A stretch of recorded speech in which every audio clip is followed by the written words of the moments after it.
Hey guys, how's it going? Welcome back to another video on the channel where today we've got a FIFA 21 video, just going through a few things regarding I think which version you should buy, hopefully advising you and making your decision a little bit easier.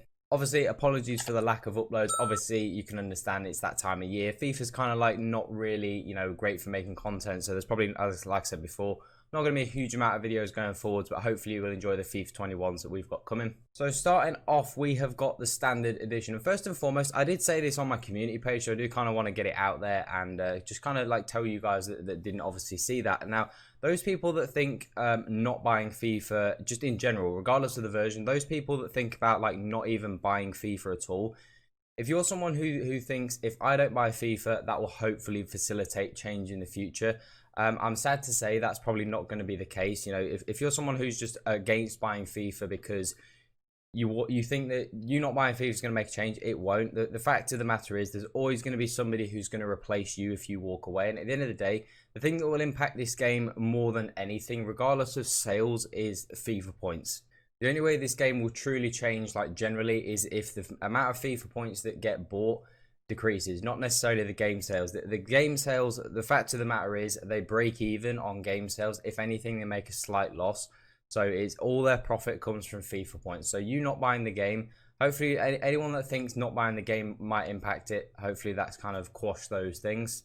So starting off with the standard edition, obviously with this standard edition, you don't get a whole bunch of things. You know, obviously you get 3 rare gold packs, 1 per week for 3 weeks. Cover star loan item, a foot ambassador player pick, which I'm not actually sure what that is. Obviously at the moment, I don't think anybody knows what that's going to be. And then some kits. So the standard edition, I would say, if you're someone who doesn't play a lot of FIFA or you don't really get much time to play, I think this is obviously the perfect version. Obviously, it's the most basic version you can buy.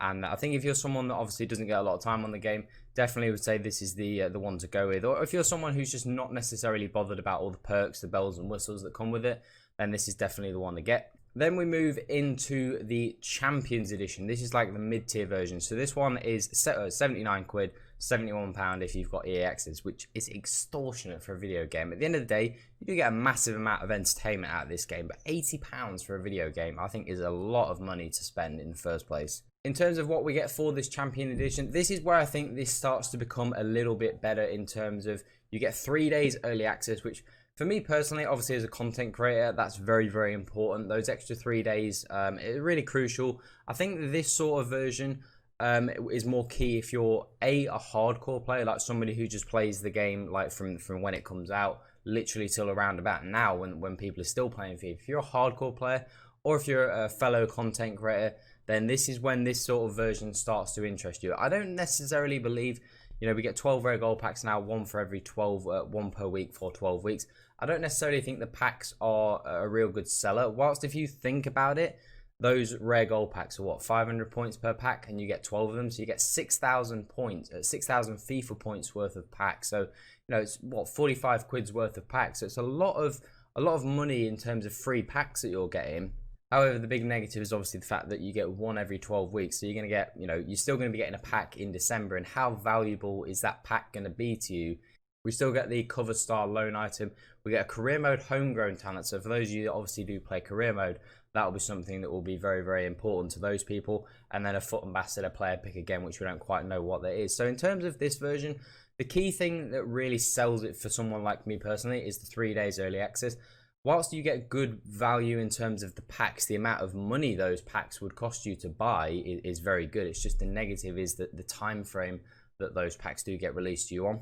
And then last but not least, we have got the Ultimate Edition, which is obviously, this is for the super hardcore player. You can see in the top right, £89 this cost. This is a very, very expensive version of a video game, and I think this is definitely something, if you're planning on playing this game all year, or if you're someone who's just you can afford it and it doesn't really matter to you, or if you're a content creator, I would only recommend getting this if you are one of those 3 people. If you're just a casual player, I wouldn't recommend this version because it is quite expensive, but you do get a lot of things with it. You do get an untradeable one to watch item, which sounds great. Me personally, I actually bought the ultimate version last year and I actually got Joe Linton, so he's still sat in my club somewhere deep in my club, you know, collecting dust. He must be full of dust by now because I've not touched that card since the beginning of the game. So obviously a bit of pot luck whether you get something good at the start of the game. You know, you might get like a Timo Werner or something who's probably going to get a one-to-watch card, maybe a Ziyech, and maybe some other players that will come as we know. But the 3 days early access, again,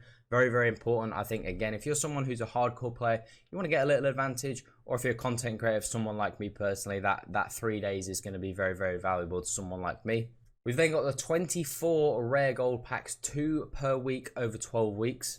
Now, obviously, 24 rare gold packs at 500 points per pack, obviously around 12,000 FIFA points. So you're getting 71 or 79 pounds if you don't have the early access, 79 pounds of FIFA points for what, an extra maybe 25 pounds on top of the standard version, which sounds like a great deal. It's obviously the negative again is the fact that it's over the duration of 12 weeks, which is obviously, as the game develops, those packs become less and less valuable, and you can't stack them as well. You have to open them when they come out. So a little bit of a drawback there, but I think at the end of the day, when you look at the packs and how much they would cost to buy separately versus how much they're actually going to cost you for this extra version, it's a good deal and a bad deal. So there's a trade-off there. The cover star loan item, the homegrown talent, the ambassador player pick, and the special kits again. So in terms of what you're really paying for this top version, you're paying for hopefully the chance to get a good one-to-watch card, the early access, and obviously the extra packs is the big seller. So 3 different versions with 3 different benefits. Now, running through it again, standard version, I would say if you're a casual player, if you're someone that doesn't like play a whole host of FIFA, or you're just not bothered about the extra packs or getting the game early, that's definitely the version to get for you. Or if you're someone who is a hardcore player, I would say you'd be better off. If you're a hardcore player or a content creator, I think the version to get is this top version. I don't think that middle version is necessarily the best one to get, because, you know, for not much extra, for an extra £10, you do get double the pack. So I think that would definitely be worth it, and also throw in there the one-to-watch card as well. So I think if you're a casual, get the standard version. If you're a hardcore player, get the top version, and probably leave the middle version alone. So that would be my recommendations for which game, which version I think you should buy. At the end of the day, it is your decision. You do buy whichever one you want to buy, whichever one suits you. And obviously they are compatible going forwards for obviously the next version, the next gen console. So you want to buy the Xbox One version, it's compatible on the new version of the Xbox, and vice versa on the PlayStation as well. So at the end of the day, you buy whichever version you want to buy. Hopefully this has helped you out and advised you maybe which one you want to get, and hopefully convinced you to buy which version you want to get. So if you want to see more FIFA 21 vids, make sure you smash a like on the video, make sure you hit the sub button if you are new to the channel and did enjoy this style of video, because hopefully we've got a few more of these coming. So hopefully you guys did enjoy it. But that is all for today, guys. Have an awesome day. I'm out.